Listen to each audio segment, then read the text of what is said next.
She showed up for a secretary job. But the billionaire CEO asked instead, "Will you marry me?" She showed up with wrinkled clothes, borrowed heels, and a heart full of quiet hope. She was just looking for a job. But when the billionaire CEO looked into her eyes and said, "Will you marry me?" her entire world stopped. She thought it was a joke. He said it was fate. What she didn't know is that this wasn't about love at first sight. It was about a secret he'd been carrying for 5 years, and a truth she had buried even deeper. Before we continue, if you enjoy touching and inspiring stories like this one, make sure to subscribe to the channel and leave a like. Now, let's get back to the story. The elevator doors opened with a soft ding, and Natalie hesitated for a second before stepping out. Her heels, half a size too small, clicked nervously against the marble floor of the 27th floor. She could feel her heart thudding in her chest like it was trying to escape. A bead of sweat trickled down her back. Despite the cold blast of air conditioning, the front desk was sleek, minimalist, silent, just like everything else in this towering glass building that screamed money. She clutched the strap of her oversized purse, her resume poking out slightly from a torn folder. It wasn't her best presentation, but it was the best she could do. The white blouse had been ironed the night before, but the fabric didn't listen well. Her pencil skirt fit a little too snugly. The heels pinched her toes, and her hair, tied quickly in a low ponytail, was already escaping its bounds. Still, she smiled at the receptionist. "I'm here for the secretary position. Natalie Rivera."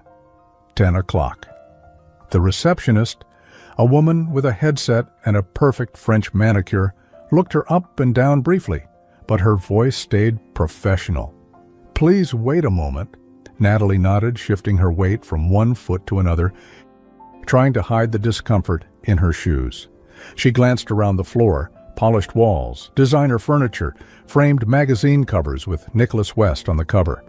The name echoed in her head like a drumbeat. She knew who he was. Everyone did. Tech billionaire, youngest on the Forbes list. Cold, brilliant, mysterious, never married, never even seen with the same woman twice. The kind of man who lived behind glass walls where people like Natalie only came to polish the floors or serve coffee. She didn't expect to meet him. She expected someone from HR, a clipboard maybe. Instead, the receptionist suddenly stood. "Mr. West would like to see you personally, right this way." Natalie blinked. "Me? Personally?" The woman didn't answer. She was already walking. Natalie followed, her breath shallow. The corridor stretched impossibly long, like one of those dreams where the door never came closer. Then it did. Double glass doors, frosted, the initials NW etched into the surface like a whisper of power. The receptionist opened one side and stepped back. "In here." Natalie walked in, and the moment she did, time slowed. He stood behind a massive oak desk, tall and still. His suit was navy, his tie a muted gray.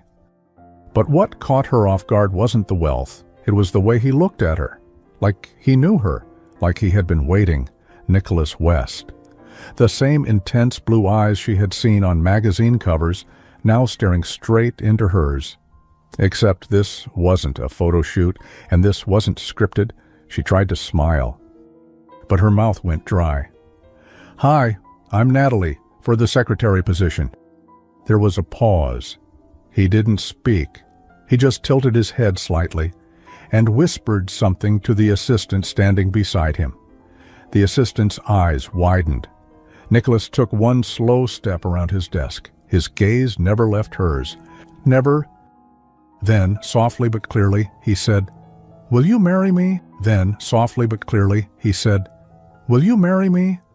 The air left the room. Natalie's knees almost buckled. She thought maybe she misheard, or that this was a test, some kind of billionaire joke. But no one laughed. The assistant's pen fell from her hand and hit the floor. Even the clock on the wall seemed to stop ticking. Natalie blinked. I'm sorry? What did you just say? Nicholas stepped closer. He was calm, steady. I asked if you would marry me. Silence. Natalie's mouth opened, then closed. This wasn't happening. She clutched her purse tighter. Sir, I think there's a misunderstanding. There's no misunderstanding, he said quietly. I know exactly what I'm doing. His voice wasn't arrogant. It wasn't loud. It was certain. Natalie took a step back. I came here for a job. I know. I've never met you. I know. Then, why? He sighed, glancing at his assistant, then back at Natalie. Would you sit down, just for a moment? She hesitated. But something in his eyes wasn't dangerous. It was desperate. She sat. Nicholas sat across from her, folding his hands on the desk. For a second he said nothing. Then, finally, 5 years ago I met someone. Just one night. We barely spoke names. It was brief, but unforgettable. She disappeared before sunrise. I never knew who she really was, but when you walked in just now, for a moment, something in me froze, like I was back there. Natalie froze. Excuse me? I know you're not her, but something about you, your eyes, your voice, brought it all back. I'd given up searching for her. This isn't about the past. It's something else entirely. He shook his head like he was trying to shake off the fog. Natalie was still processing. Wait, are you saying you want to marry me because I remind you of someone else? No. I want to marry you because in that 1 minute you've been standing here, I've felt more than I have in years. I know it sounds insane, but I've built empires on gut instinct, and my instinct right now is screaming that you're meant to be in my life. Natalie stood, her chair scraping the floor. I should go. Natalie, I have rent due in 3 days. My refrigerator is empty. I borrowed these heels from my cousin. I came here hoping for a job, not some rich man's fantasy. I'm not offering a fantasy. I don't even know you. Nicholas stood too, but his voice stayed calm. Then get to know me. Natalie turned, walking to the door, heart racing. Then his voice stopped her. If you walk out, I won't stop you. But if you sit back down, I'll make you a deal. 1 month, stay in my life. Not as a wife, not even as a girlfriend. Just be here. Let me prove what I feel isn't crazy. She stood frozen, hand on the door handle. 1 month, she repeated. 1 month, no strings, you can leave any time. She turned slowly. Why me?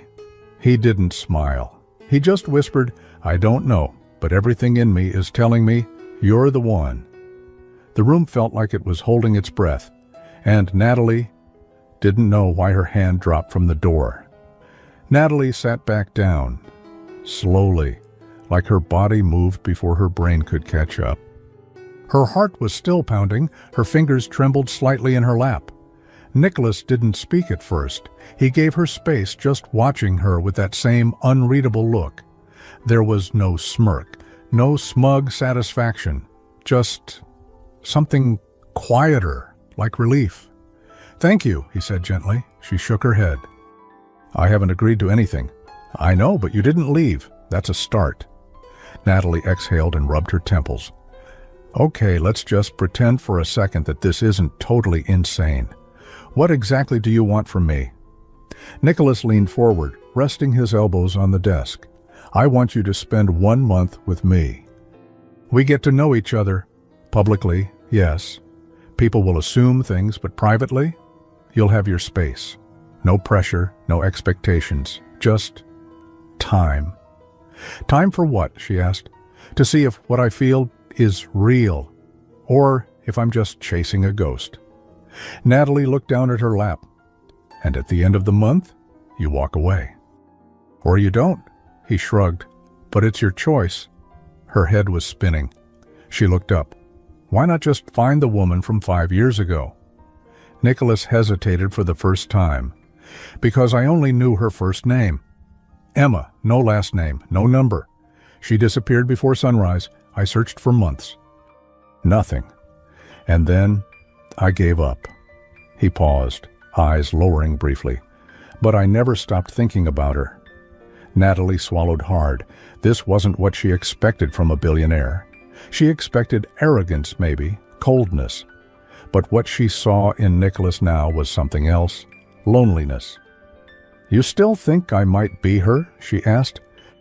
"I don't know, probably not, but something about you feels like her, and if you're not, then maybe you're something even better." Natalie's throat tightened. She thought of her apartment, the overdue bills, the phone calls from her landlord, and her little brother Matteo, who still depended on her when their mom couldn't. 1 month with no promises, no strings. "I want some conditions," she said suddenly. Nicholas smiled slightly. "Okay. I keep my own place. I don't stay here or wherever you live, and I come and go as I please." "Done.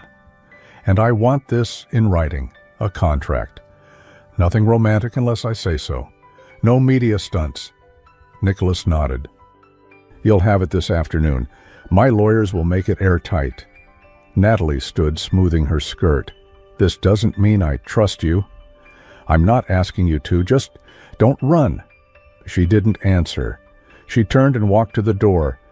But before she left, she stopped and glanced back at him. "Why was she, Emma, so important to you?" Nicholas's voice was barely above a whisper. "Because when I met her, I was someone else, and for the first time, I felt like I could be human." Natalie's chest tightened unexpectedly. She left before she could say something she didn't mean. By 4 p.m., the contract had arrived at her email. It was real. She forwarded it to a friend in law school just to be sure. The terms were clear: 30 days, no obligations, a stipend for her time, which Nicholas insisted was just compensation for inconvenience. But she knew better. The amount made her blink. $10,000 for 1 month. Natalie stared at the screen. Her rent for the next year could be covered. She could help Matteo with school. She could breathe again. She clicked print. The next morning, a sleek black car waited outside her apartment. It looked so out of place on her street that neighbors peeked through their windows. The driver opened the door for her. "Miss Rivera?" She hesitated, then nodded. "Yeah, that's me." Inside the car, everything smelled like leather and lemon. She sat quietly, holding her purse to her chest. When they arrived, Nicholas was already waiting in the private dining room of a high-rise hotel. No media, just him, in a white shirt with sleeves rolled to his elbows, sipping coffee. "You came," he said, standing as she entered. "You sent a car," she replied, unsure of how to act. He smiled. "Touché." They sat. Breakfast was ordered. The silence wasn't awkward. It was thick with things unsaid. He finally broke it. "Tell me something about you that no one knows." Natalie blinked. "Yeah, what?" "Something real. Not your resume, not your LinkedIn, something you." She thought for a second, then said, "I still sing to my plants." Nicholas raised an eyebrow. "You have plants?" "2, Fernando and Judy, and I sing to them when I water them." Nicholas chuckled softly. "Do they respond?" "They haven't died yet." He nodded. Amused, "I like that." She tilted her head. "Your turn." He leaned back. "When I was 10, I wanted to be a magician, not a tech wizard. A real one. I practiced with decks of cards and coins. I thought I'd grow up and do birthday parties." Natalie's smile surprised even herself. "I can't picture that," she said. "Exactly why I stopped," my father said. "It was ridiculous." Her smile faded. She saw something flicker in his eyes then, something unresolved. Before she could ask more, a man in a sharp suit entered the room, the head of PR. He looked flustered. "Nicholas, sorry to interrupt, but a few reporters caught wind of your meeting yesterday. There's already speculation." Nicholas glanced at Natalie. "Let them speculate." The man looked at her, unsure whether to treat her like staff or VIP. "Should we deny it? Or prepare a statement?" Nicholas looked Natalie in the eye. Let her decide. Everyone turned to her. Natalie blinked. "Me?" Nicholas nodded. "You're part of this now. If you want it quiet, it stays quiet. If you want to play the game, we'll play. Natalie looked between them, her stomach twisted. This was real. The decision was hers. Natalie looked between Nicholas and the PR executive, feeling the weight of their eyes on her like a spotlight. Just yesterday she was trying to scrape together enough cash for groceries. Now she was being asked if the world should know she was seen with a billionaire. "I don't want attention," she said finally, her voice calm but firm. "Not yet." Nicholas nodded once. "Then we keep it quiet." The PR man opened his mouth, then closed it again. He clearly wasn't used to taking instructions from guests, but one look from Nicholas was enough to make him retreat with a nod and a quiet, "Understood." Natalie sat back in her chair, the chaos of it all washing over her. She wasn't sure what unsettled her more, the offer, the contract, or how safe she felt next to Nicholas, despite everything about him being unpredictable. He sipped his coffee slowly, then set the cup down. "Thank you." "For what?" she asked. "For trusting me? Even a little." She stared at him for a moment, trying to read the truth in his face. Was this all some calculated act? Or was she sitting across from a man who, despite all his power, just wanted to be seen? She cleared her throat. "So, what happens now? You said a month? How exactly does that work?" Nicholas smiled. "You'll spend time with me, meetings, dinners, some business events, nothing too demanding. I want you to see my world, and I want to see yours." Natalie's brows drew together. "Mine? I don't want to just parade you around in my life. I want to know what makes you who you are." She laughed softly. "My life isn't exactly glamorous. That's what makes it real." She eyed him carefully, unsure if she was being flattered or studied.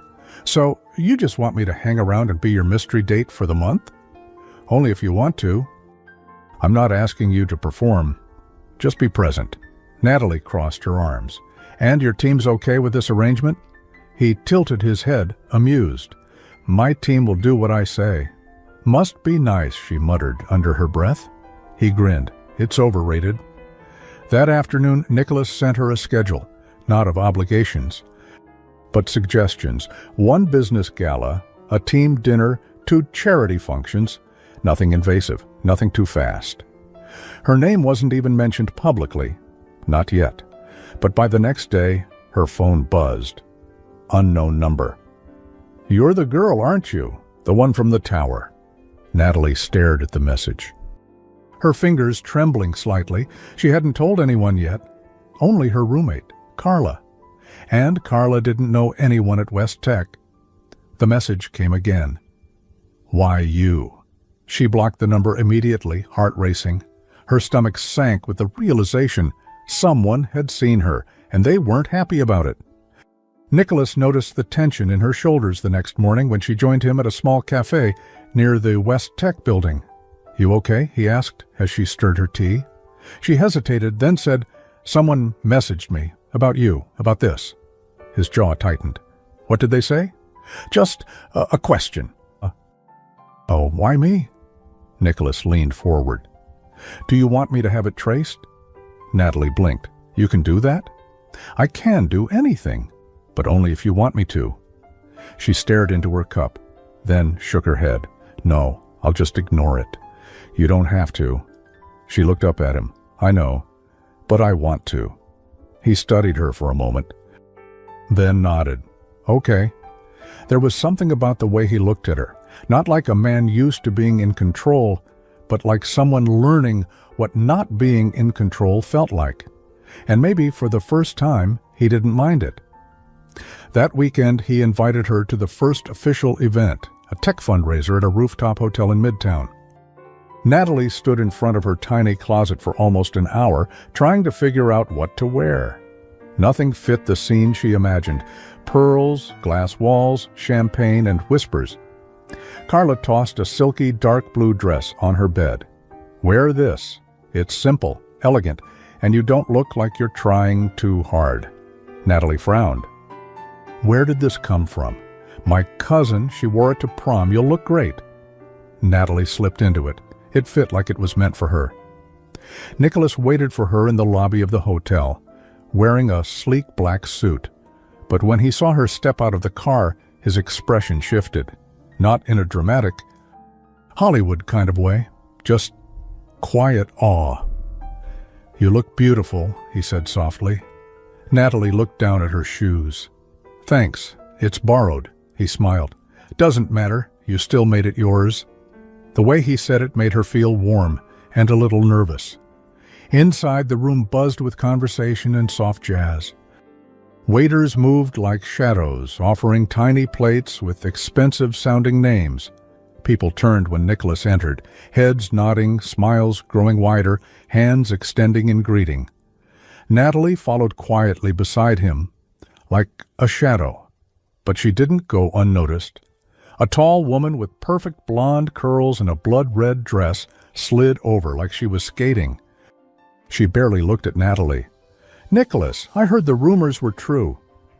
Nicholas's smile tightened. "Good evening, Laura." Laura's gaze flicked to Natalie. "And this is Natalie Rivera." Laura's eyes narrowed slightly. "Oh, interesting." Natalie extended a hand. "Hi." Laura shook it. "Barely." "I'm his ex," Natalie blinked. "I mean one of them," Laura added sweetly. "There've been a few." Nicholas exhaled through his nose. "Laura." "It's fine," Natalie said calmly. "Nice to meet you." Laura smiled like a cat. "I'm sure we'll see more of each other." Then she turned and vanished. Nicholas leaned close. "You okay?" Natalie nodded. "Are they all like that?" He chuckled. "Only the dramatic ones." Later, on the balcony overlooking the city, Natalie leaned against the railing, staring at the glittering skyline. Nicholas joined her, handing her a glass of sparkling water. "You handled Laura well. She's not subtle." "She never was." Natalie looked over at him. "Did you love her?" Nicholas looked down at the city. "No. I thought I did. But I was in love with the idea of being seen." "And now?" He met her eyes. "Now I want something real." The air grew still between them. She looked away, nervous. But before either of them could say more, Nicholas's phone buzzed. He read the screen and his face darkened. "What is it?" Natalie asked. He hesitated, then turned the screen toward her. A photo. Her, standing next to Nicholas at the event, smiling.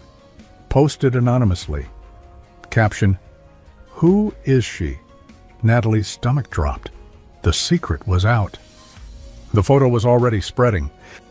By the next morning, Natalie's face had been tagged, reposted, cropped, zoomed, filtered, everything.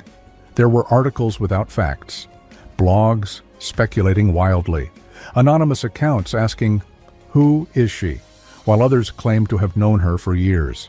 Most were just guessing. A few were cruel. Nicholas called early. "You don't have to go online today," he said, his voice soft. "In fact, I'd rather you didn't." Natalie sat on the edge of her bed, her old flannel pajamas still wrinkled from sleep. Her phone buzzed every few seconds with notifications she didn't ask for. Her name, her actual name, was now floating across corners of the internet she'd never visited. "I already saw it," she murmured. He sighed on the other end. "I'm sorry. This wasn't supposed to happen." She wasn't angry. Not exactly. More overwhelmed. "It was going to come out eventually, right?" she said. "That was the whole point, the test month, public appearances and all that." "Yes." "But not like this. Not without your say." She looked around her tiny apartment. Her purse was still on the floor from last night. Carla was in the kitchen, quietly making tea, probably pretending not to hear. "People are digging," Natalie said. "Some of it's true, some of it's not. I think one article said I was a Venezuelan heiress." Nicholas let out a dry chuckle. That would have been easier," she paused. "Is it always like this?" "Not always, but when it happens, it moves fast." Natalie didn't reply right away, her voice lowered. "And if I want it out right now?" Nicholas was silent for a moment, then said, "I'd let you go. I meant what I said, Natalie. No pressure. Oh, no strings." She stared at the wall in front of her, then closed her eyes. "Send a car. I'll be ready in 20 minutes. When she arrived at his penthouse, the doorman greeted her by name. That was new. The elevator opened straight into his private residence, all glass, steel, and open space. But instead of finding Nicholas behind a desk, she found him in the kitchen, barefoot, scrambling eggs. He looked over his shoulder. "Hungry?" She raised an eyebrow. "Are you cooking for me now?" "Trying to earn my keep." Despite everything, she smiled. He plated 2 breakfasts and gestured to the long island. They sat across from each other, the sunlight pouring in through the floor-to-ceiling windows. "I thought you had assistants for this," she said. "I do, but sometimes I like doing things for people myself." Natalie poked at the eggs. "Is this part of the act?" "No," he said simply. "This part is just me." They ate in silence for a few moments. Then she asked the question she hadn't dared ask before. "What exactly do people think I am to you?" That night, after they finished breakfast and she returned home, the quiet felt heavier than usual. Natalie dropped her purse by the door and sank onto the couch. Her fingers traced the edge of her phone absent-mindedly. It buzzed once, unknown number. No message, just a missed call. She stared at it for a long second, the screen glowing faintly in the dim apartment. Then she placed it face down on the table and whispered to herself, "Not tonight." But the unease lingered, curling like smoke at the edge of her piece. Nicholas leaned back. "They don't know yet. Some assume you're my fiancé. Some say you're a hired PR stunt. One article thought you were a new executive from Spain." She raised an eyebrow. "Do I sound Spanish to you?" He smiled. "No, but they're not exactly known for fact-checking." She pushed her plate aside. "So what do we say I am?" He was quiet for a moment. Then, "Whatever you want to be." Her heart skipped, but before she could answer, a voice called from the elevator. "Nicholas, you didn't tell me you had company."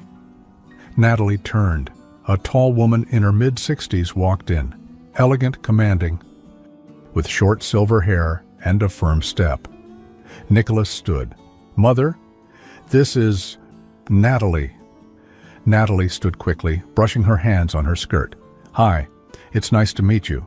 His mother eyed her with a curious smile. "The pleasure's mine. I've been hearing whispers." "Nothing's official," Nicholas said quickly. His mother waved a hand. "Since when has that stopped anyone from talking?" She turned to Natalie again. "So, are you in love with him?" The question landed like a stone between them. Natalie's cheeks flushed. "It's complicated." His mother tilted her head, amused. "That's the most honest answer I've heard in this house in years." Nicholas sighed.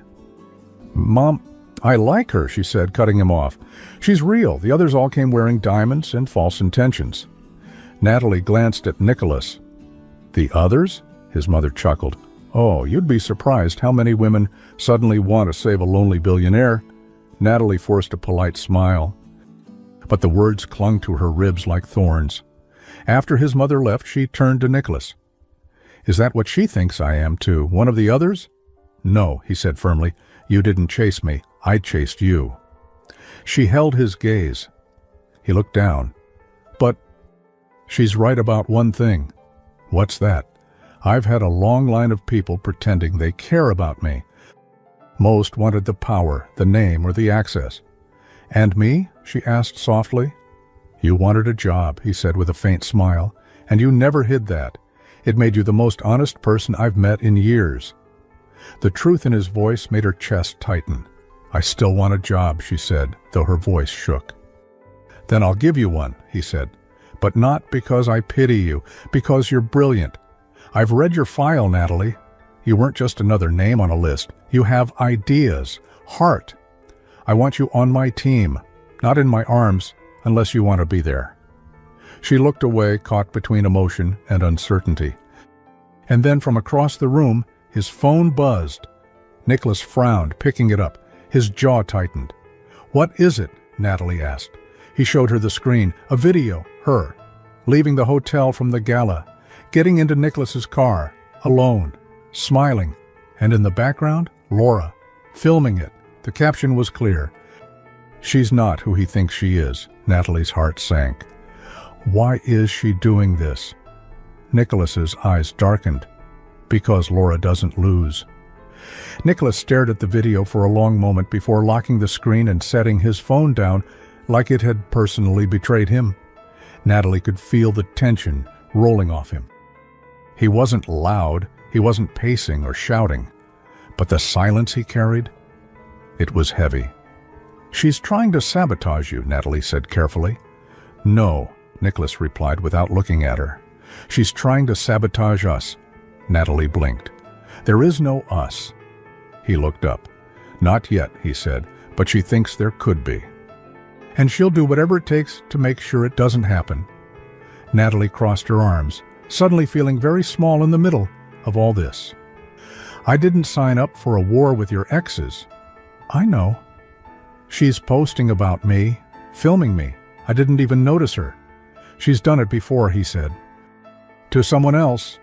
But that one didn't fight back." Natalie paused. "And what happened to her?"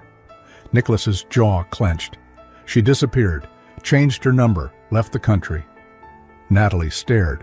"Are you serious?" He nodded. "She wasn't even dating me. Just a friend I invited to an event. Laura found out. Thought she was a threat. And well, some people don't take being left behind very well." The words chilled her. Natalie paced to the window, pressing her fingers to the glass. Outside, the city shimmered, but it felt far away, like a world that no longer belonged to her. "I'm not like her," she whispered. "I know that. I'm not part of this life. These people, the games, the gossip. I'm not built for it, Nicholas." He stood and walked to her side. "You don't have to be. That's the point." She looked at him, her voice raw. "Then why me?" Nicholas exhaled. "I've spent years surrounded by people who play roles. They flatter, they pretend, they take. But when I saw you that day, you didn't try to be anything. You were just you, and it stopped me in my tracks." Natalie didn't answer right away. "I don't know if I can live in your world." "Then don't," he said. "Let me try living in yours." She turned toward him, surprised. And then her phone buzzed. A message. Unknown number again. This time with a link. She clicked before she could stop herself. It was a blog post.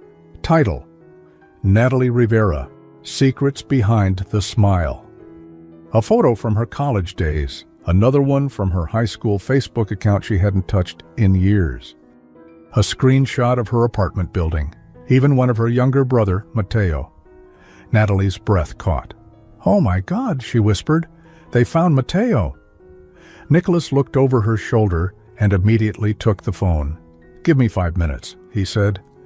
He didn't ask. He moved fast, pulling out his own phone. Walking into the hallway, his voice was calm but quick, speaking to someone on the other end. Legal? Security? She wasn't sure. Natalie sank into the couch, hands covering her face. This was real. Her life wasn't private anymore. Later that evening, she returned to her apartment to check on Matteo. Her mom had dropped him off early for the weekend. The 12-year-old was already playing video games with Carla on the couch, oblivious to the storm outside their four walls. But when she closed the door behind her, Carla stood up. "I saw it," Carla said gently. "The article."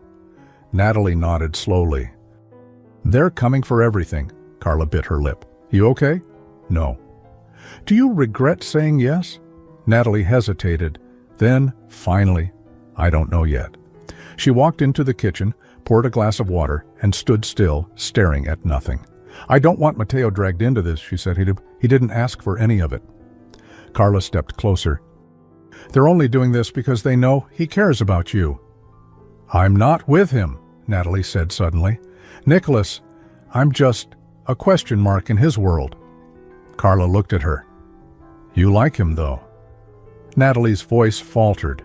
I do. Then don't let people like her make you run. Natalie swallowed the lump in her throat. Easier said than done. The next day, Nicholas showed up at her apartment building in person. He wasn't in a suit this time, just jeans, a navy sweater, and sneakers.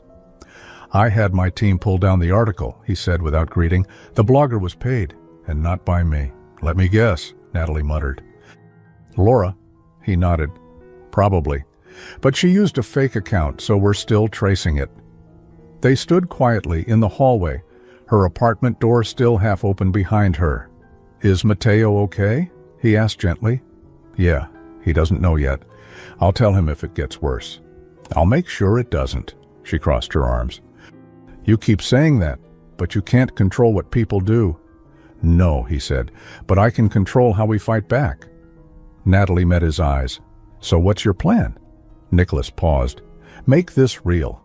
Natalie blinked. What? Publicly. Make this real. No more mystery. No more silence. We tell our story before someone else tells it for us. She felt like she was spinning again. You mean, like, admit we're together? He took a slow step forward. If you want to be. Yes. Her heart raced. This started as a business deal, she whispered. I know, but it's not one anymore. She stared at him. He took another step closer now, his voice softer.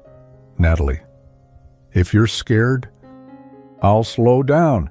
But if there's even a part of you that feels what I feel, let's not let someone like Laura write our ending. Her mouth opened, but before she could speak, the elevator at the end of the hall dinged, and out walked a tall man in a gray suit, clean-cut, sharp-eyed. He looked right at Natalie. You Natalie Rivera? She stepped forward cautiously. Yes. Why? The man held up a badge. Detective Jameson, we need to talk about a report filed against you this morning. Nicholas stepped protectively in front of her. Filed by who? The detective's lips tightened. An anonymous tip. Allegations of fraud and identity manipulation. Natalie's breath caught. What? That's not true. Nicholas turned to her, then back to the detective. She's coming with me, the man said, just for questioning. Natalie stepped back, panic rising. Nicholas's voice was cold now, controlled.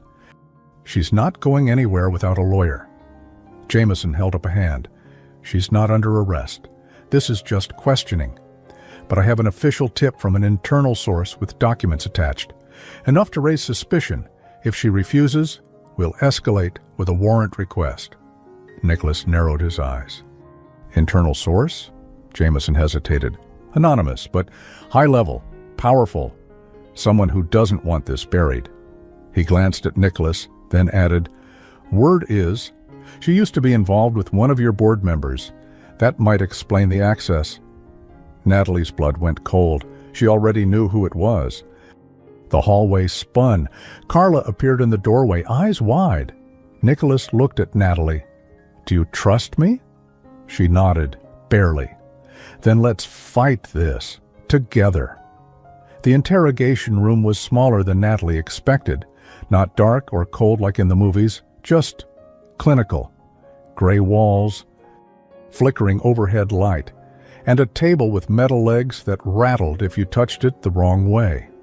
She sat across from Detective Jameson, hands folded tightly in her lap. Her throat was dry, her breath shallow. Nicholas was in the waiting area with his lawyer, a sharp-eyed woman named Felicia Monroe, who walked in with such authority even the officers stood straighter. Let me do the talking, Felicia had whispered before they walked in. You just breathe. Now, inside the room, Felicia sat beside Natalie, flipping through the file Jameson had placed on the table. Anonymous tip, she said aloud. No name, no formal accusation, no evidence of wrongdoing, and yet you pulled her from her home and dragged her in for questioning? Jameson leaned forward, hands clasped. The tip was specific, claimed she manipulated her identity to access privileged information from West Tech, That she used false pretenses to gain financial benefit. Felicia's brow arched. Do you even hear how vague that sounds? Jameson didn't flinch. I'm not accusing, I'm asking. Ms. Rivera, how long have you known Nicholas West? Natalie hesitated. Felicia placed a calming hand on hers. You don't need to answer that. No, it's fine, Natalie said softly. A few days. We met during a job interview. Jameson leaned back. And he offered you what exactly? A contract, she said. 1 month, no strings, just to be around. He wanted to see if what he felt was real. The detective's eyebrows lifted. Sounds a lot like a paid relationship? Natalie sat up straighter. It's not. I came in for a job, not to be anyone's fantasy. Jameson didn't react. Just scribbled something in his notepad. Have you ever lied to him? Hidden anything about your past? Natalie flinched. Felicia stepped in. This is over, the lawyer said sharply. Unless you have a warrant or charges, we're leaving. Jameson nodded slowly. You're free to go. For now. Nicholas stood the moment they walked out. His jaw tightened when he saw Natalie's face, pale, shaken. He didn't say anything, he just opened his arms, and she walked straight into them. For the first time, he held her like he was trying to anchor her in place, his hand gently pressing the back of her head, her face buried against his chest. I'm sorry, he whispered. I should have seen this coming. She didn't cry, but her throat burned.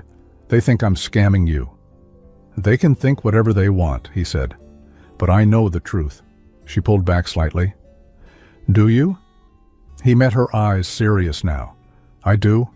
Her gaze searched his face, as if trying to find the part of him that still doubted her. But it wasn't there. That night he took her to his private house just outside the city. Away from flashing cameras, away from whispered gossip, no staff, no assistants, just the sound of trees outside the window and a fire crackling in the living room. Natalie sat on the couch, wrapped in a blanket, staring into the flames. Nicholas handed her tea and sat beside her. She was quiet for a long time. Then, what happens if they keep digging? He didn't ask who she meant. The press, the police, or Laura. It didn't matter anymore. They were all circling. They won't find anything, he said. Because there's nothing to find. She glanced at him. Not true, he frowned. What do you mean? Natalie hesitated. I haven't told you everything. Nicholas set his cup down slowly. I wasn't always steady. After college, I dropped off the map for almost a year. No job, no plan. I was taking care of my mom after she got sick. I moved from place to place, lived in a borrowed trailer for a while. My credit tanked. I missed some deadlines, skipped some interviews. I wasn't proud of who I was during that time. Nicholas was silent. Natalie continued. And I know people could twist that. Make it sound like I was unstable or hiding something, but I wasn't. I just survived. When she looked up, Nicholas's eyes were softer than ever. You don't owe me perfection, he said quietly. You owe me honesty, and you've given that. She let out a breath she didn't realize she was holding. Why are you being so kind to me? She asked, voice barely above a whisper. He smiled faintly. Because you haven't asked me for anything. And yet, you're giving me more than most ever have. She looked at him for a long second, and then, softly, it feels like I'm standing on something that could vanish any second. So am I, she blinked. You? He nodded. You make me feel things I haven't let myself feel in a long time, and when you're used to control, feeling is the scariest part. She leaned her head against his shoulder, and they sat like that, quiet, close, uncertain, but together. 2 days passed, the blog posts died down. The detective didn't come back. But the silence wasn't comforting. It felt like a storm was still gathering somewhere just beyond the horizon. Then, late one night, Nicholas got a call. He didn't answer at first. But when it rang again, same number, he stepped onto the balcony and picked up. Natalie watched him from inside. His expression shifted quickly. from confusion to disbelief to something colder. When he hung up, he turned to her slowly. "What is it?" she asked. His voice was low. "That was someone from a private investigator I hired weeks ago, long before you." Natalie's stomach dropped. "Why?" "I wanted to find her. Emma." The name still echoed when he said it. "That one-night mystery woman who started all of this." "And?" Natalie asked, voice tight. Nicholas swallowed hard. "They think they found her." Natalie didn't move. "She's married now," he said. "Lives in Oregon. Not you, not even close." Natalie felt something strange move in her chest. Not jealousy. Not even relief. Just the truth. "So now you know," she said quietly. "She's not me." Nicholas stepped forward, his eyes never leaving hers. "I think I knew that all along." Her voice trembled. "Then why did you ask me to stay?" He reached for her hand. "Because when I met her, I felt a spark. But when I met you, I felt like I found a place to land." He paused, then added, almost to himself, "And no, you're not her. I knew that the moment you started talking, but somehow it didn't matter. You made me feel something real." Natalie's eyes flickered with surprise, but before she could answer, Nicholas's phone buzzed again. This time, it was a name. Laura. He answered reluctantly. Natalie watched the color drain from his face. He hung up, eyes wide. "She's threatening to go to the media with something personal." Natalie stiffened. "About me?" "No," he said, his voice hollow. "About me." Nicholas stared at the floor like it might give him the words he couldn't yet find. Natalie stood a few feet away, arms folded, heart pounding. She hadn't seen him like this. Not even after the video, the blog post, the detective. This was different. "What kind of personal?" she asked carefully. Nicholas finally looked at her. "The kind that could end everything I've built." He didn't say it with drama. It wasn't a threat or a performance. It was quiet, matter of fact, like someone describing a storm they knew they couldn't outrun. Natalie's throat tightened. "I'm still standing here," she said. "But if you want me to keep standing here, you need to tell me the truth." He nodded slowly, then walked past her, grabbing a key from a drawer and unlocking a narrow door beside his office bookshelf. Natalie had assumed it was a storage closet. It wasn't. She followed him down a short staircase into a space she never knew existed, a private study. Warm lighting, old books, a single photograph in a silver frame on the desk. A boy, maybe 9. Messy blonde hair, eyes just like Nicholas's. He picked up the frame. "This is Ryan," he said softly. "My younger brother." Natalie stepped closer. "I didn't know you had a brother." "I don't," he said. "Not anymore." She looked at the picture again. "What happened?" Nicholas set the frame down. 6 years ago, he was in college. Bright, stubborn, funny. He wanted nothing to do with tech or the West name. He wanted to be a teacher. He swallowed. "I was pushing hard then, expanding the company, dealing with investors. I didn't see it." But he was struggling. Natalie's heart began to ache before he even finished. "One night he sent me a message. I didn't read it. I was in Tokyo. I thought, I'll get to it later."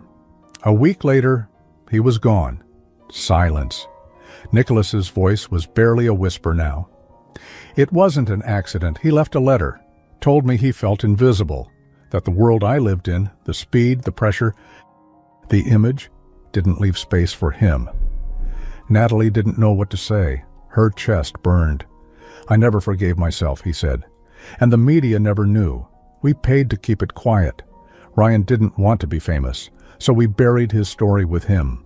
He turned to her now, eyes red but unflinching. "Laura found out about Ryan. She's threatening to tell the press. She says the public deserves to know I buried my own brother's death." Natalie took a shaky step toward him. "She's trying to turn your grief into a headline." Nicholas nodded. "She's done it before. But this time, it's different." "Why?" "Because this time, I have something to lose." He looked at her. Not like the billionaire CEO, not like the calculated man who made deals with lawyers.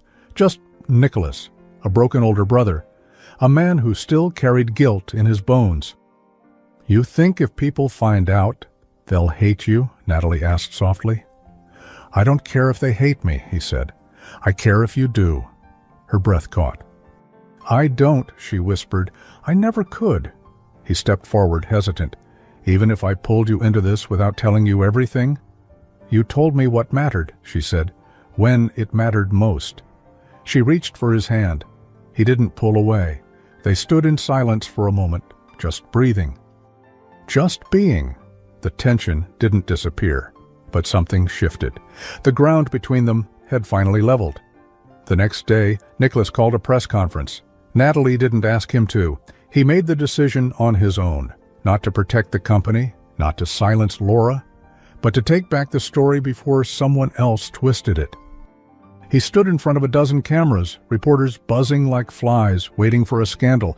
He wore no tie, no script, no prepared talking points, just his truth. "I'm not here to defend myself," he said. "I'm here to tell the truth about someone I love." Natalie watched from the side of the room, her heart in her throat. He told them about Ryan, not every detail, but enough.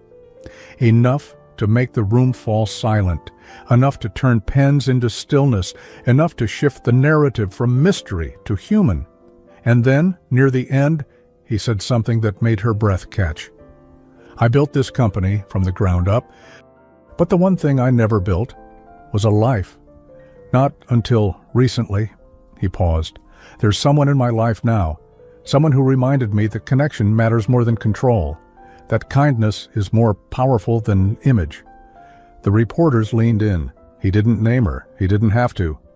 That night, they returned to the penthouse together. No words, just quiet music, warm food, and the sound of the city humming below. Nicholas sat beside her on the couch, running his fingers along the edge of his glass, thinking. "You didn't have to stand by me," he said. "Not after all that." Natalie leaned against his arm. "I wasn't standing by the CEO," she said. "I was standing by the man who made me feel seen when no one else did." He smiled faintly, and then for the first time, slowly, carefully, he kissed her. It wasn't rushed. It wasn't dramatic.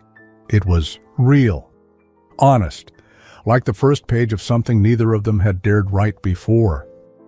Later, when the city had quieted and the world had stopped spinning, Natalie stood on the balcony alone, looking out over the skyline. The wind tugged at her hair. Nicholas joined her, slipping a jacket around her shoulders. "You still thinking of leaving?" he asked gently. She turned to him. "I don't want the headlines," she said. "I don't want the cameras or the rumors or the politics. But," she smiled, "I want you." He reached for her hand. "I'm not going anywhere," he said. And this time, she believed him. But just as they turned back toward the warmth inside, Natalie's phone buzzed again. One message, no name, just 3 words. "You lied, Natalie." She froze. Nicholas saw her face. "What is it?" She handed him the phone, heart hammering, because whoever sent it knew something she hadn't shared yet, not even with him. Nicholas read the message twice, then looked up at her. His expression didn't shift. Not yet. But the stillness in his body was louder than any words. "You lied, Natalie," he read aloud. "What's it talking about?"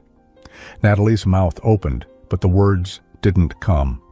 Her mind scrambled, flipping through her past like pages in a book she didn't want anyone else to read. Nicholas gently handed the phone back.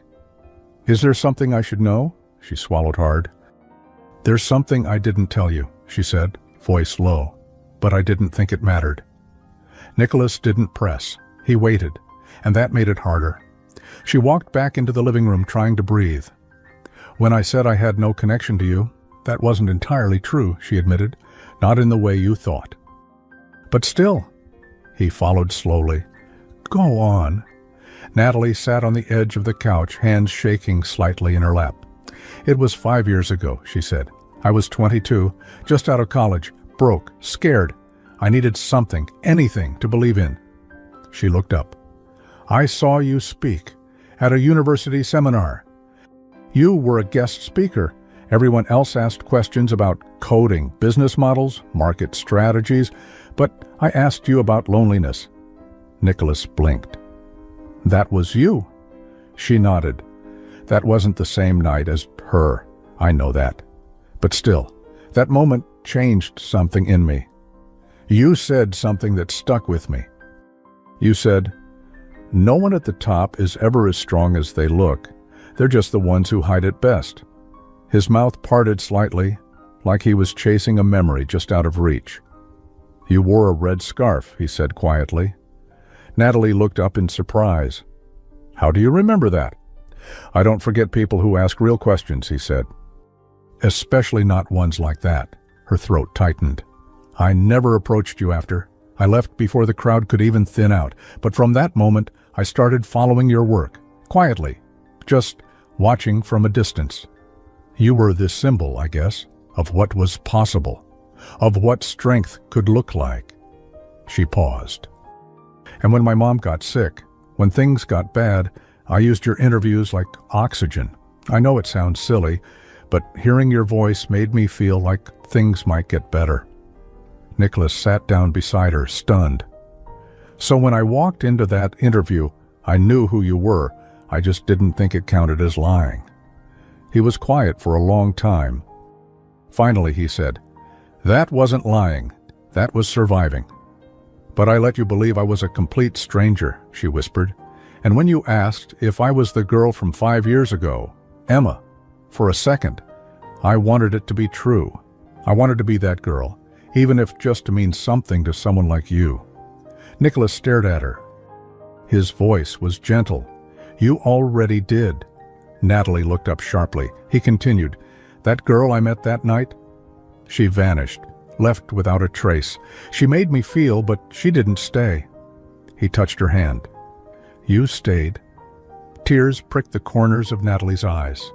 "I was afraid if you knew I had followed your work, you'd think I was one of those people. Someone chasing the brand, not the person." He shook his head slowly. "I've had 1,000 people chase the brand. But you? You walked in with borrowed heels, wrinkled clothes, and told me you needed a job." She let out a half laugh through her tears. Nicholas leaned forward. "I don't care where we started, Natalie. I care where we're going." She nodded, her heart so full it almost hurt. Then he added, "But I need you to promise me something." "Anything," she said softly. "No more hiding, not even the small stuff." "I promise," she whispered. He smiled and kissed her forehead. Kissed. But before the warmth of that moment could settle, her phone buzzed again. Another message. This one had a photo attached. Nicholas's voice tensed. "What is it now?" Natalie clicked it open. Her body went cold. The photo was from 3 years ago. A blurry shot of her standing in the lobby of a courthouse, holding hands with someone, a man, Aiden. And beneath the photo, just 2 words, "Explain this." Nicholas saw her face go pale. "Who is he?" Natalie slowly sat back down. "My ex," she said, "but it's more complicated than that." Nicholas's silence was different this time, not angry, but careful. She sighed. "His name is Aiden. We met during a really rough patch. He was good at pretending, said all the right things, promised stability, love, safety." Nicholas listened. "But after a few months it started to fall apart. The charm cracked. He had control issues, emotional manipulation, the kind that makes you think you're the crazy one. I didn't even tell Carla." Nicholas's fists clenched. "I left, quietly. No lawyers, no papers, just left. And when I changed cities, I changed my number, deleted everything, started over." Tears slipped down her cheek. "I was never legally married, but people thought we were. I let them. It was easier than explaining the truth." Nicholas exhaled, visibly trying to stay calm. "Does he know where you are now?" "I don't think so, until now." Nicholas stood. "I'm going to fix this." Nicholas, "I don't care about your past," he said firmly. But if he's coming after you, even from a distance, I need to make sure he can't touch you again. Natalie stood too. I don't want to drag you into it. You didn't drag me, he said, stepping close. I chose to be here. She looked up at him. Are you sure? He nodded once. You're not alone anymore. But as they stood there, holding each other tighter than they ever had, Natalie's mind raced with one question. If Aidan had found her once, could he do it again? The air in Nicholas's penthouse felt heavier that night. Even with the city buzzing below, it was like the world had gone quiet, just long enough to listen. Natalie stood at the window, arms wrapped tightly around herself, watching headlights blur down the avenue. She hadn't slept since the second message. She couldn't. Behind her, Nicholas was on the phone with someone from his security team. Calm, direct, but firm. No, I don't care if it's a dead trail. I want every known alias, every address, every email. If this man so much as steps foot near her building again, I want to know before he blinks. Natalie flinched slightly at the intensity in his voice, but part of her was grateful. No one had ever fought for her like this before. When he hung up, she turned. What if this gets worse? She asked quietly. What if Aidan tries to contact my family, Mateo, my mom? Nicholas walked over to her. I've already assigned someone to keep eyes on them, discreet. No one will get close without us knowing. Natalie hesitated. You really didn't have to go that far. I did, he said. Because this isn't just your fight anymore. It's ours. She wanted to believe him, every word, but inside her chest, doubt still scratched at the walls. I should have told you about Aidan from the start, she said. I just wanted to be someone new, someone not tied to all that brokenness. Nicholas brushed a strand of hair behind her ear. We're all a little broken, Natalie. The difference is you kept going. She looked at him, eyes wide and wet. You really believe that? I believe in you, he said softly. That hasn't changed. But things did change. Quickly. The following day, an envelope arrived at Natalie's apartment, no return address. Carla found it and called her immediately. There's no name, just a printed note inside. Natalie felt her stomach twist. What does it say? Carla read it aloud.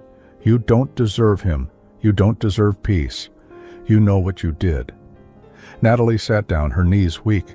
Nicholas was already dialing. Someone's playing a psychological game, he said after the call. They want you scared, isolated. They're trying to shake your foundation. Well, it's working, she whispered. He knelt beside her. Then lean on mine. That night, Nicholas held a private meeting with a man named Curtis, his personal investigator. Curtis was sharp-eyed and calm, the kind of man who had been in dangerous rooms and walked out without a scratch. I found him, Curtis said, laying down a manila folder. Aidan Chase, current alias Adrian Cole. He moved cities 3 times in the last 2 years. Last known job, freelance event consultant. Nicholas flipped through the pages, photos, flight logs, a few dated texts. Natalie froze when she saw one of the photos. That's him. He hasn't changed. Curtis nodded. He's smart, careful, keeps things off the books, but he slipped once. 3 weeks ago, he tried to access an encrypted social database. Not yours, Nicholas's. Nicholas's eyes narrowed. Why would he? He was trying to get information on people close to you. Probably looking for an angle. Natalie felt her chest tighten. Why now? Why after all this time? Curtis closed the file. Because for some men like him, silence isn't peace, it's punishment. And the moment he saw her with you, Nicholas, it wasn't about her anymore. It became a game of control. Nicholas was already moving. I want a restraining order filed and press charges for harassment if we have legal grounds. Curtis nodded. We'll get it started tonight. Natalie watched Nicholas. How his hands moved fast, how his voice was steady, even when his eyes burned. You're risking your reputation for me, she said. He looked over. You think I care about my reputation more than you? "I don't think I'm worth all this trouble," she whispered. He crossed the room to her and cupped her face in both hands. "Then I guess I'll just have to keep proving you are." The next morning brought an unexpected turn. Nicholas was scheduled to speak at a charity gala that evening. A quiet event, black tie, no media frenzy. Natalie wasn't planning to go, not after everything. She didn't have the strength for cameras or whispered judgment. But that morning, a package was delivered to the penthouse. Inside it, a dress. Deep green. Elegant, simple, her size. No note, just a card with a time. 7:30 p.m. She looked at Nicholas, confused. "I didn't send it," he said, "but I think someone wants you to be seen." He smiled gently. "So do I." The gala was quiet, tasteful, a gathering of thinkers and donors, not influencers or paparazzi.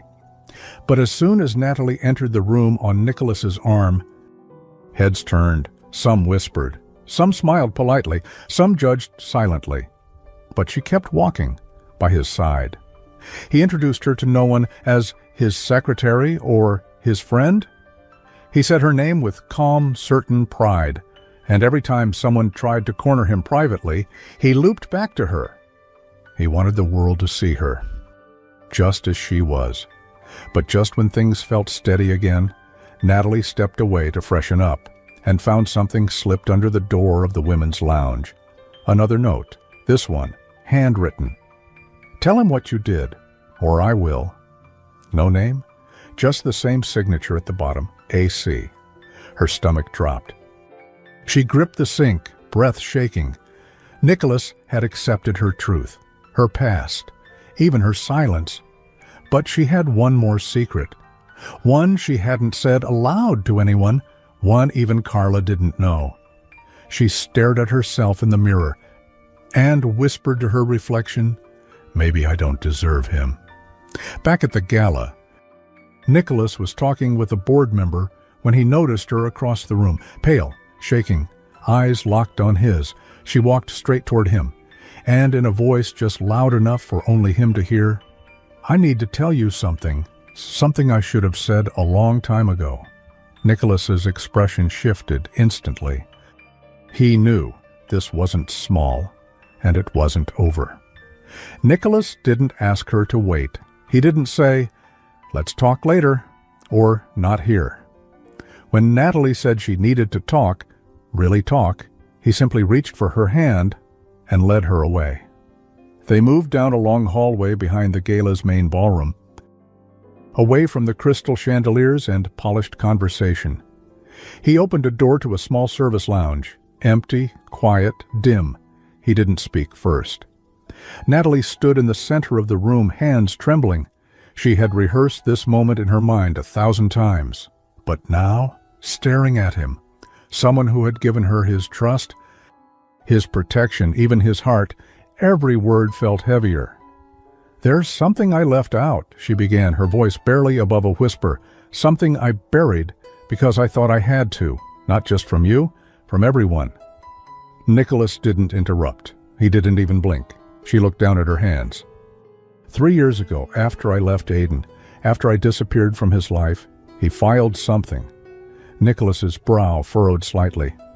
"He accused me of theft," she continued, "claimed I'd stolen money from a joint account, which wasn't true. The money was mine. I had deposited it there months before. But I didn't have a lawyer, and I was scared, and I didn't fight it the right way." She paused, then added, "He dropped the charge before it went to court, but there's still a record. Not a conviction, just a shadow. It shows up in some background checks. Even though nothing came of it, it makes me look like a risk." Her voice wavered. "That's what I was afraid Laura would use." Nicholas's jaw tightened. "And I thought," she whispered, "if you found out, you'd think I used you too." He walked closer, slowly. "And that's what the note meant?" he asked. "That you lied because of that?" She nodded. "It wasn't about hiding the past. It was about hiding who I was in the past. Weak, ashamed, angry. And I didn't want that version of me anywhere near the version I'm trying to become." Nicholas was quiet. Then, "You think you were weak for surviving something no one should have had to?" She met his eyes. "No," he said firmly, "that's not weakness. That's war, and you walked out still standing." Natalie blinked, not trusting her own breath. "None of this changes how I see you," he added. "In fact, it explains a lot. The silence, the guardedness, the fear." He stepped even closer. "I see you now, Natalie, the whole picture, and I still choose you." She closed her eyes for a second, as if letting the words settle. She had been carrying that secret for so long, it had nearly calcified into her spine. Now it was out, and she wasn't being pushed away. She was being held. Nicholas gently touched her cheek. "What else is he capable of?" Her voice broke a little. "He doesn't let go. He doesn't like losing, and now that he knows where I am—" "He won't get near you again," Nicholas said. "I'll make sure of it." Natalie nodded. She believed him, but she also knew people like Aiden didn't stop just because they were warned. They stopped when they were forced to. Back at the penthouse later that night, Nicholas made a decision. "I'm not going to wait for him to make another move," he said. "I want to go public, everything, not just us, but what he's doing, what he's trying." Natalie's eyes widened. "Won't that make things worse?" "Maybe," Nicholas said. "But right now he's hiding in the dark, playing games. If we bring him into the light, he loses control." Curtis, Nicholas's private investigator, agreed. Men like Aiden thrive on silence, shame, fear, but expose their tactics, and suddenly they're just cowards with a spotlight on them. So the next morning, Nicholas called a press conference. Natalie didn't plan to speak, but when the cameras turned on and she saw the same faces who had once whispered, speculated, judged, she stepped forward. "My name is Natalie Rivera," she said, her voice clear, even if her hands trembled slightly behind the podium. "Some of you know me as a headline." "A question mark? A rumor?" She looked directly into the cameras. "But I'm not a story someone else gets to tell, so here's the truth. I was in a relationship that became toxic. I walked away, I rebuilt, and I've kept rebuilding, piece by piece." Nicholas stood just behind her, quiet, steady, present. "I was never looking for a billionaire," she said. "I was looking for peace, and I found someone who didn't just offer it, he fought for it." Reporters asked questions, some fair, some invasive. But Natalie didn't shrink, and by the end, something changed. Not in the room, in her. That night, Nicholas sat with her on the balcony, city lights flickering like quiet applause below. "You were incredible today," he said, sipping his tea. "I was terrified." "That's what made it brave," she smiled faintly. "I didn't know I had it in me." "You've had it all along," he replied. She looked at him for a moment, then asked something she hadn't yet. "Do you ever wish you'd waited? That you'd let me apply for the job normally, go through HR, submit my resume, sit through a boring interview, instead of jumping into all this?" Nicholas laughed softly. "Not even a little." "Why?" He leaned in. "Because the moment I saw you, I knew something was about to change. I didn't know what. I didn't even care what. I just knew." She smiled. "That sounds dangerously close to fate." "I don't believe in fate," he said. "But you believe in me?" He nodded. "With everything I've got." And just as they leaned in again, her phone buzzed. One more time, Natalie sighed. "What now?" But this time it wasn't a threat. It was a single text from a blocked number. "I give up. You win." She stared at the message. Nicholas leaned in to read it, then looked at her. "You think it's real?" She looked out over the city. "I don't know, but I think I'm finally not scared to find out." 3 months later, spring crept into the city quietly.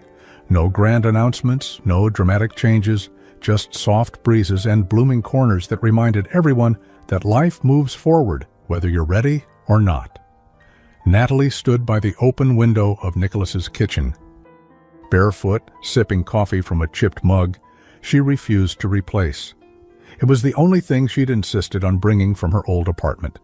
Something real, something hers. Nicholas walked in behind her, shirt sleeves rolled up, his tie slung over one shoulder. "Board meeting in 20, he said. But I'm tempted to skip it."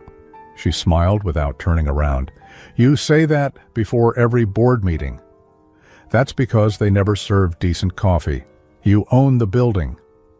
"Which means I have the right to complain louder than anyone." Natalie laughed and finally turned. His eyes softened when they met hers. Even after everything, the headlines, the messages, the tension that once felt endless, this was what remained. Peace, real peace. And it wasn't made of quiet rooms or perfect days.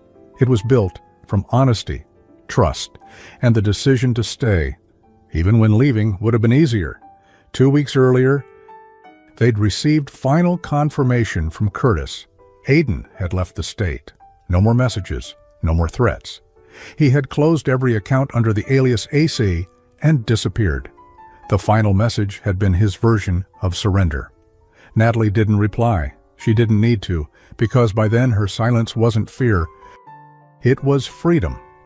Later that day, Natalie met with the HR department at West Tech, not as the CEO's guest, not as his girlfriend, but as a candidate.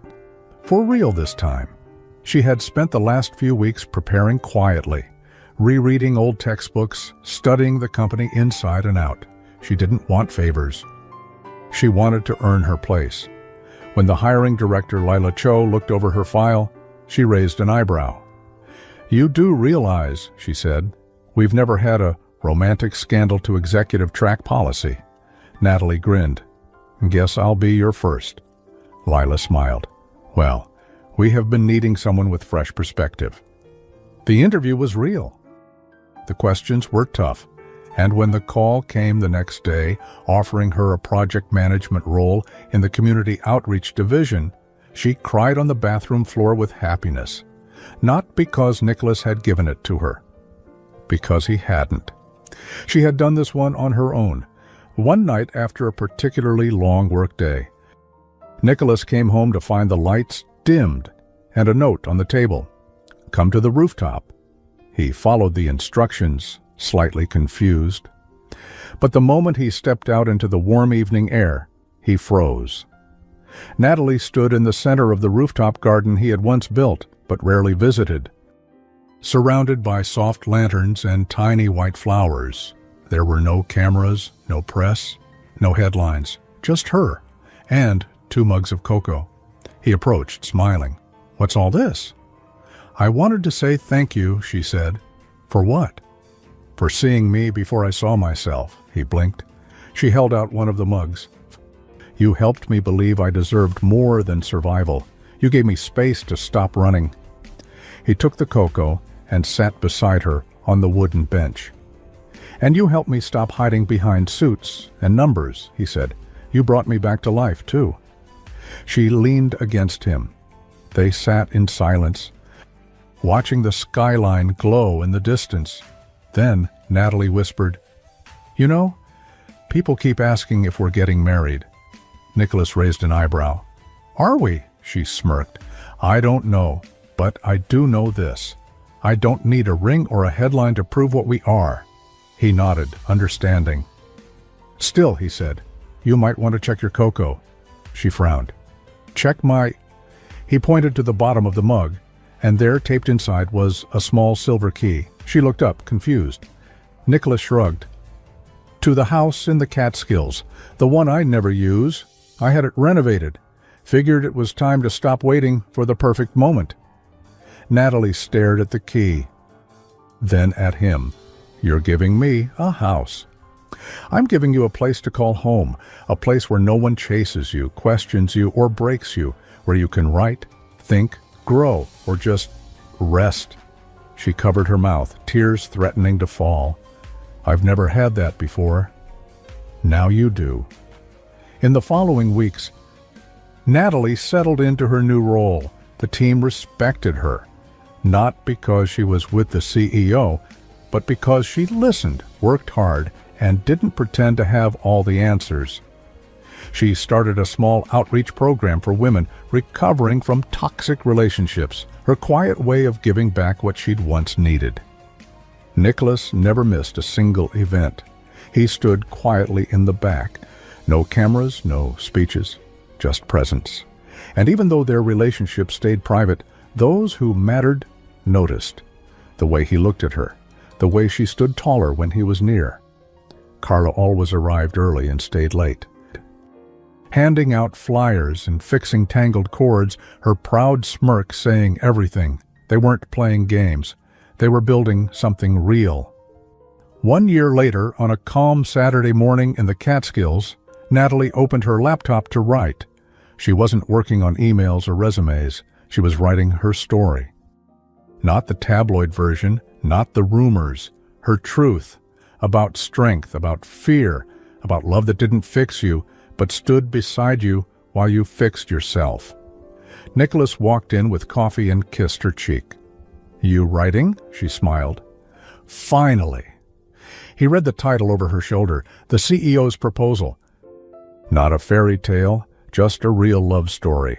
He chuckled. "That sounds familiar." She looked up. "Do you regret it? The way it all started?" He leaned down and whispered, "If I had to do it all again, ask you that same impossible question on day one, I still would."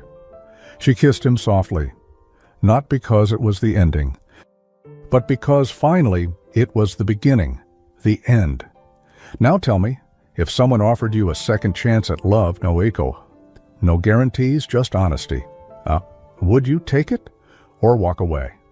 Drop your answer in the comments. Your story might touch more hearts than you think. And while you're here, how would you rate this story from 1 to 10? Be honest, your feedback helps shape the next ones. If this story moved you, give it a like. It lets me know you want more like this. And if you're not subscribed yet, now's the perfect time.